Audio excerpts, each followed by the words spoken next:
Hello and welcome to Stephen University. This week we are talking about Reformed.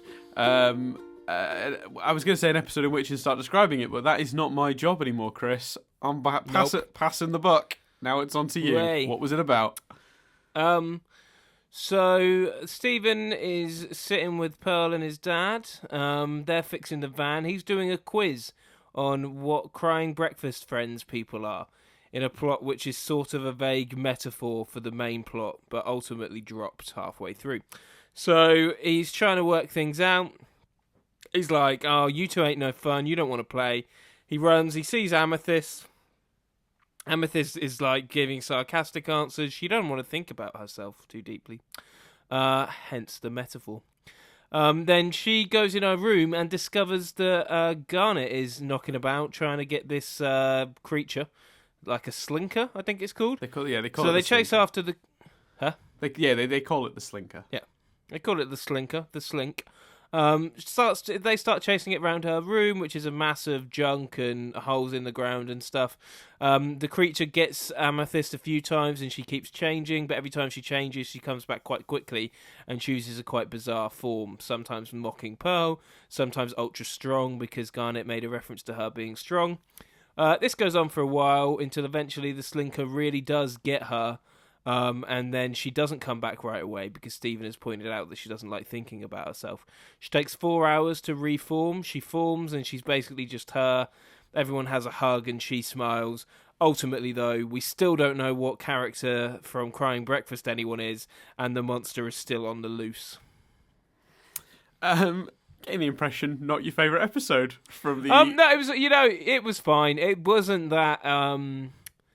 I don't think it was as engaging as other episodes have been, and I do feel like it could have been a bit tighter in terms of like linking the two things and like them not catching the villain and stuff like that. It was fine. It wasn't. I don't think it was the best for me personally. Yeah. I think I like a lot of the ideas more than I like the episode, because the concept... Yeah, that's what I'm saying, yeah. Because the concept of Amethyst sort of being so unsure of herself that she's just rushing her, sort of the way she regenerates when she comes back out, out of her gem. When she reforms, she rushes it and she's either wrong or not different, or she uses it as a joke. Like my favourite one is when she comes out as Pearl, but like a warped version. Like an Amethyst version of Pearl. And like you say, as an idea, that's fine. But other than him doing the quiz, it really comes out of nowhere. And like she attacks Pearl, even though the two of them haven't interacted once in this episode. No, but doesn't it come from Garnet wishing she was more like? Doesn't she say something that says like, "Oh, you want me to be more like Pearl?" Yeah, that's true. It doesn't come out of completely nowhere. So then she's sort of like doing this Pearl impression, but it's the idea that she threw away because she didn't know she'd necessarily get got again by the slinker. So she could have been stuck like that for a very long time. So the fact she would throw away something as serious as essentially a regeneration in the to use Doctor Who sort of parlance for a joke. Dan, you always reference Doctor Who. Jesus. But it's an interesting thing that she's that flippant about it, and then at the end she takes it seriously. She comes out a little bit different, but at this point, basically now all of the major characters have had a slight redesign. Yeah, it did feel a bit like that as well. It felt a bit like she was the only one that hadn't reformed, so they just made her reform shitloads. Yeah, well, she's had that gives her a slight redesign now, and I thought it was really neat as well. That obviously at the end when she does reform, she goes through all the previous forms she's had, the ones we'd seen that episode and some from even earlier on. But it sort of explains why it's something we talked about when Garnet reformed, which was how quickly Garnet reformed. Now, Stephen was unconscious for at least a couple hours, as far as we can tell, but you were saying it took Pearl weeks to come back. So what happened? And I didn't want to give away too much at the time, but the basic way it seems to work is it sort of depends on...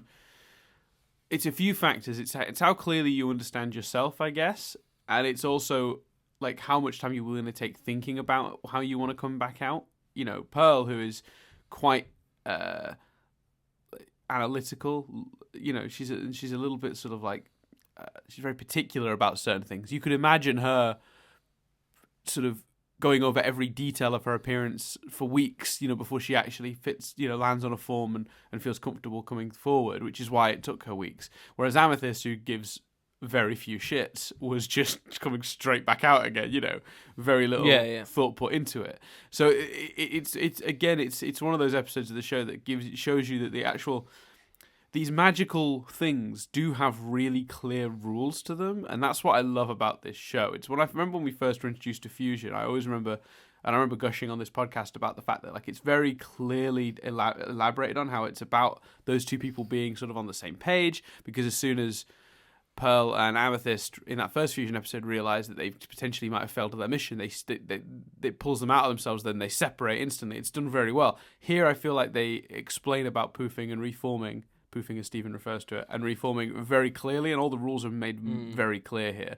And I really appreciate that about it. But you are right, it's a shame, because we probably could have had a slightly more focused episode of this and actually gotten really much deeper into the Amethyst character. I mean, you look at what they achieved with Amethyst in On the Run, and learning about what her insecurities and stuff, and then you see this episode and you just feel a little bit like it's a slightly missed opportunity, because all the ideas are really good and it's a great way to learn more about her, but ultimately it's just rushed a bit. Exactly. Yeah, and it depends on you having background knowledge, and that's fine. But it doesn't seem to make many attempts at all to remind you, or if you're watching it fresh, give you that background knowledge.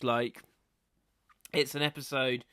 I really wouldn't want someone to stumble upon this episode and judge the show on it, because you really do need to know so much. And it's not, if it came off the back of On the Run, it would make way more sense than it does sort of randomly occurring here. There have been episodes where she's not got that angry or that emotional about other things. Yeah. Yeah, I would agree. But it's like she's taking a big risk with her jokey regenerations. It's like, what if she doesn't? Do you think as well? It's fair to say that there's one too many jokey regenerations. Yeah, the one where she's supposed to be strong and thick. That's when it went a bit far for me. I didn't mind that one too much, actually, because I didn't love the Pearl one too much. That one got me more, I think, because the angry one was I just thought it was quite cool, to see her as big as Garnet and to see her really going for this monster and stuff. But you either the monster's coming back in a big bad way, or you have one less regeneration and you wrap the monster up. How cool would it be if she reforms? You have the ending you have, but without the hug.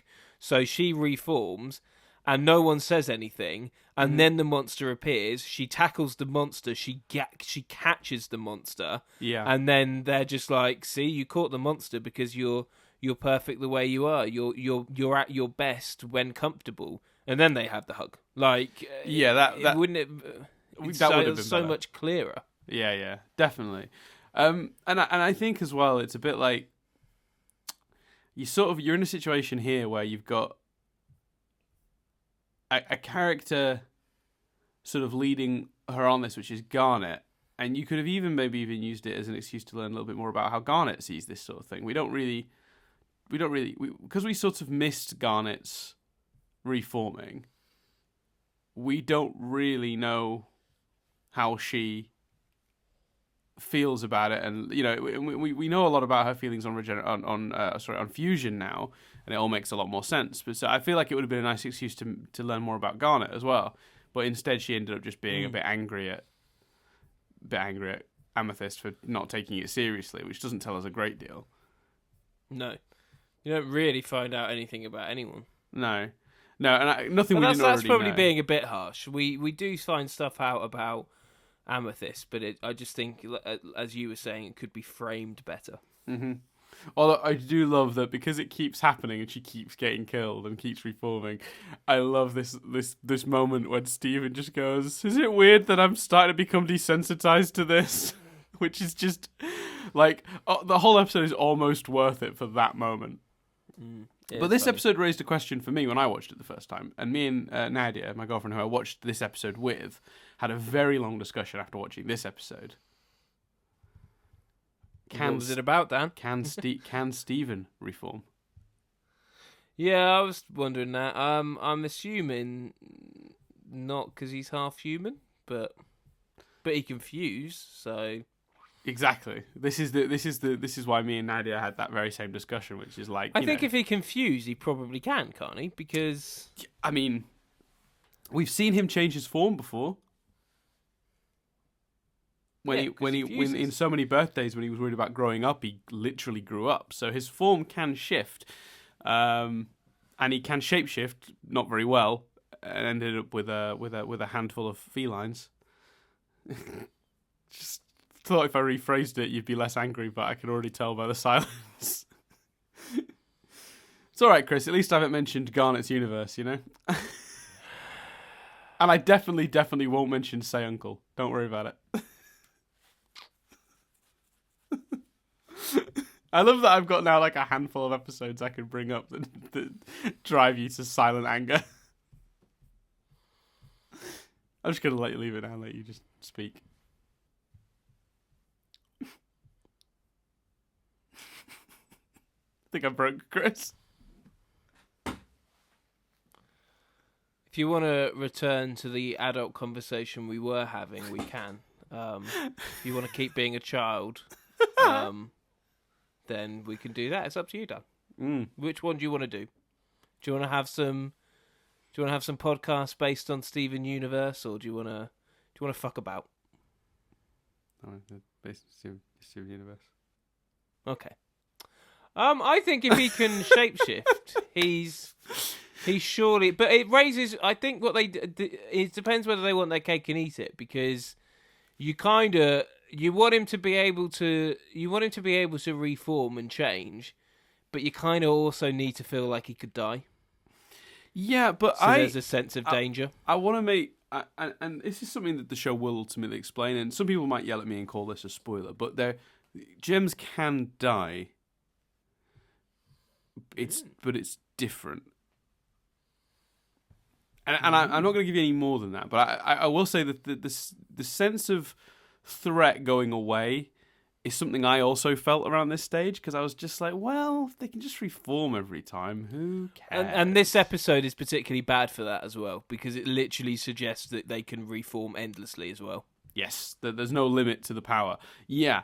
I'm not going to give away too much detail, but there is a way to kill a gem. So they can die, and therefore, even if it turned out that Stephen could reform, wouldn't necessarily mean he was immortal as such. And it doesn't mean the same thing for the gems. But it is an interesting question, and it's certainly one that occurred to me a lot at this stage, because you don't want to find out the answer to that question, because if he dies and the answer is no, then what? Do you know what I mean? Like his body isn't completely. And I'm giving a children's show credit for killing off its title character. That's what happens if Steven dies. I'm like, fucking Cartoon Network, woo! Yeah, well, yeah. It would be a ballsy move, but my I think ultimately though, what I'm saying is from the gem's perspective, he's an anomaly. They don't know. He's part human, part gem. Is his body entirely made up of light like a gem's, or has he got like actual, human flesh? It must have a fair whack of light in, because otherwise, like Rose gave her entire being to him. So everything Rose could do, Stephen must be able to do to some degree. Otherwise, why did she have to go for him to be there? Yeah, 100%. So, well, her gem is obviously literally in his stomach, and it's the light that comes out from that gives him his powers. So the question is the fleshy part of Stephen, the human-y part of Stephen, if that's damaged, what then reforms out of the gem? Is it still Stephen, or would it even? Wow, a thought literally just occurred to me. Would it even be potentially Rose? Because then it's just the gem. Yeah. It's weird, isn't it? Yeah. The biology of it all is Yeah. It's an area they're presumably not going to go into, but it's certainly fascinating to think of. Yeah, definitely. So that's the sort of stuff that me and Nadia talked about when this episode aired. Because even though it's maybe not the greatest episode, it's not. I don't think it's a bad episode either. There's still a few I good don't jokes. know. It's got some merit. Like there was a bit that really made me laugh. Did he fall over at some point? I think it was something as silly as like there was a comedy fall or something in it that made me chuckle. Yeah, there was. I can't remember the exact context, but yeah, there was a well-timed fall based on what he was saying that made me laugh. I remember that. Yeah. So it's not without its merit. It's just the ideas are better than the execution. I think that's a good summary of the issue at hand. Yeah, I like the idea that she rushed it and ended up with 2 feet for hands, by the way. We haven't talked about that form yet. I liked that. I thought that was really funny. Especially, I'll tell you what the pratfall was. It was when she cartwheeled away and then Steven tried to cartwheel after her, and it was animated hilariously because he sort of like, he succeeds in one rotation and then just falls flat on his ass. That was it. Yeah. I thought the leg thing was quite cool because that's the first one. So you are sat there going, is she just going to have feet for hands now? Yeah, for sure. Like 100%. For a minute, you go, "Wait, is that permanent?" Yeah.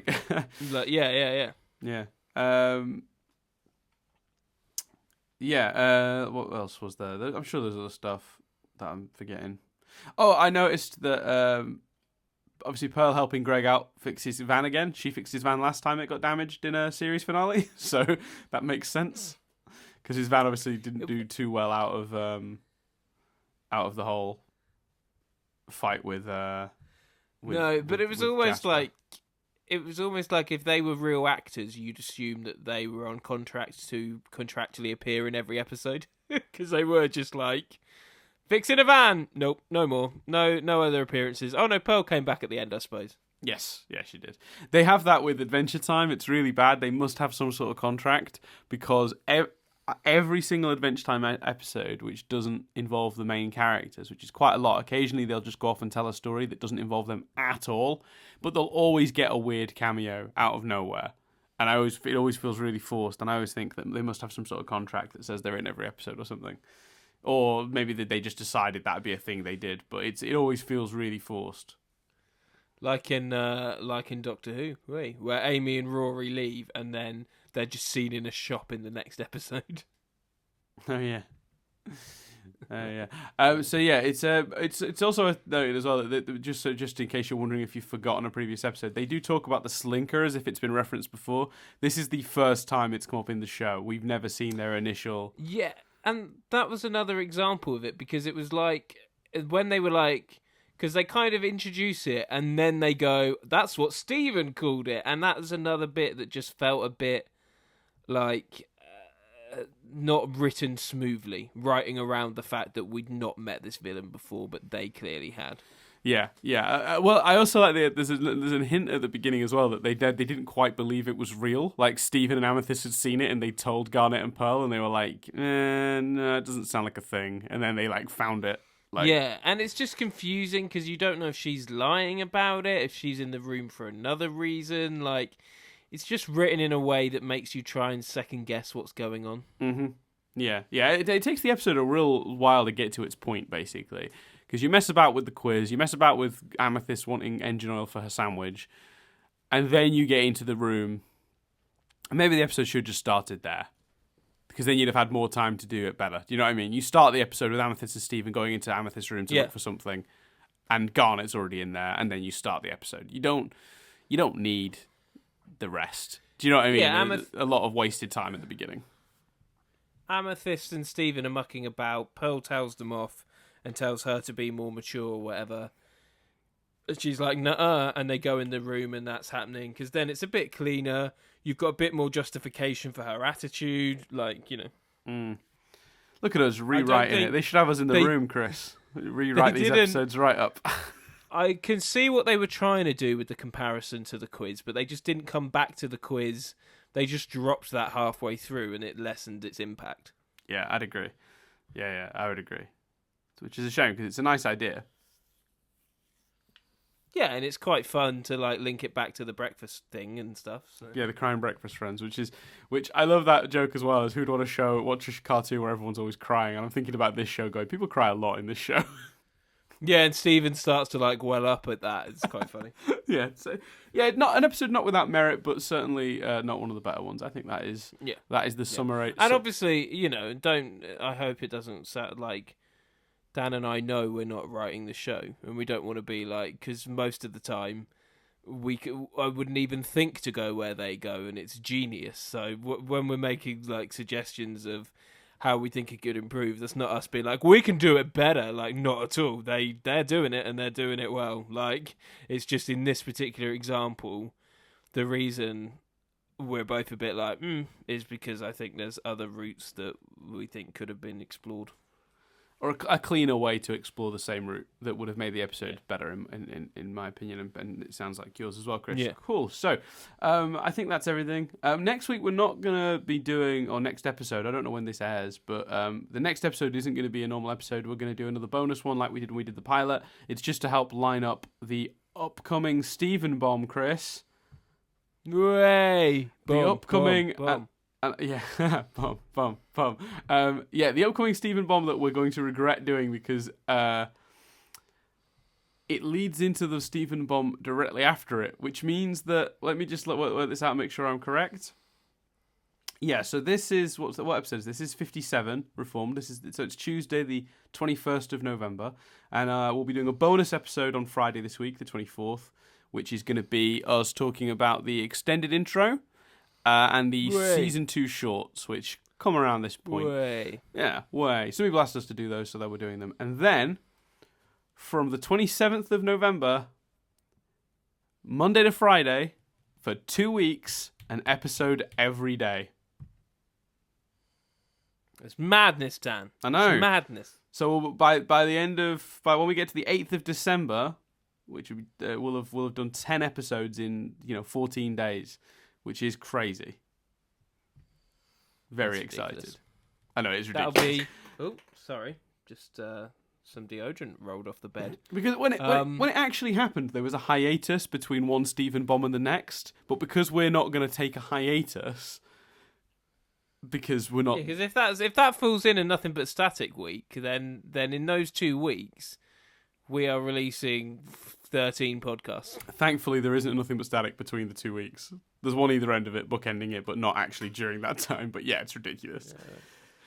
It's crazy. So anyway, we will see you for that for the start of the bomb. Yeah. So we'll see you next for Friday. Obviously for the bonus episode, which we're doing just to sort of make sure that we hit the Monday for the bomb, because you don't want the bomb to start on the Friday, because then you got to wait 2 days and it's not a real bomb then, is it? So yeah, we'll do the bonus episode. It'll be high quality, like the pilot episode where I had a cold and it was pretty bad podcasting. Yeah, which is a shame, because with that one we were surprise bombing people, so no one knew, and it's not aired yet from where we're recording this, but I'm gonna guess everyone's real mad when that happens, because they're like, delaying us getting a jailbreak by 1 more week, and then like not only that, but like, yeah, just like there's literally a bit where I go, the plot was the gems do some stuff, like, yeah, and I had to be like, so and I had to prompt. Yeah, I remember. So, man, can you believe that we're so far into the future? We're recording this in August, but you guys are in December. Not when this one goes out, actually. No, this one's November, yeah. But when these 2 bombs are gone, oh man, they're going to be 8th of December. Oof. Oof. And then we do the December like normal 2 a week, and then there is another bomb from the 1st of January through to the 5th of January. Jesus, I know. But anyway, enough scheduling talk. Enjoy whatever you're doing. Yep, guys, listening. Yep, your day. Actually, can I give it a quick shout out? You might not have seen this yet, Chris, but someone does artwork while they listen to this. And they drew me and you as Steven Universe characters. Oh my god, that's amazing! I know, it came this morning and I forgot. Let me find it so I can actually give the person credit. I forgot all about this. And sorry that presumably you're going to email them back and say, we do give you a shout out, but you won't hear it until October. Yeah. 100%. But let me just quickly, because it is amazing. It's so cool. Let me just find it. I'll name check the person. So at dear_teeth_618, whose name comes up as Darth Jar Jar. Excellent. Amazing. Yeah. Drew a Steven Universified me and you, Chris, and I'll put that image. Stunning. I'll put this image in the podcast. Why not? Here it is. Yeah. There you go. You're looking at it now. That's so cool. Thank you so much. That's awesome. What I love is I can't quite. So there's one with a beard. That's clearly you, Chris. But they've put you in a in what looks to be Pearl's outfit. Or a version of it, like the color scheme matches Pearl, and it's really good.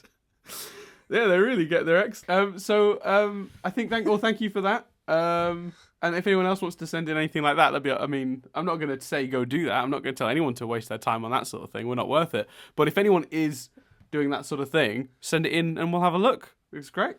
Awesome. Love to see stuff like that. Yeah, that's awesome. We got fan art, Dan. I know. It's never happened before. But I think it was bound to be more likely once we started talking about an animated show. Yeah, that's fair. People who are into animated shows tend to be a little bit more in that direction anyway. So yeah, cool. Thank you for that, and we'll leave you with that, guys. So next week we'll speak to you to speak to the words have gone. Bonus episode. Bonus episode. Shorts and intros. Yeah. So that's been everything for this week. I've been Dan Doolan. I've been Chris Billingham in a pearl outfit, and it's really good. I can't. Sorry, I can't get that idea out of my head now because now I'm not seeing the version that was drawn. I'm actually seeing you in the full pearl outfit with the skirt and the. Anyway, that's everything for this week. Dan Doolan, Chris Billingham. We'll speak to you next week as we do a bonus episode with the extended intro.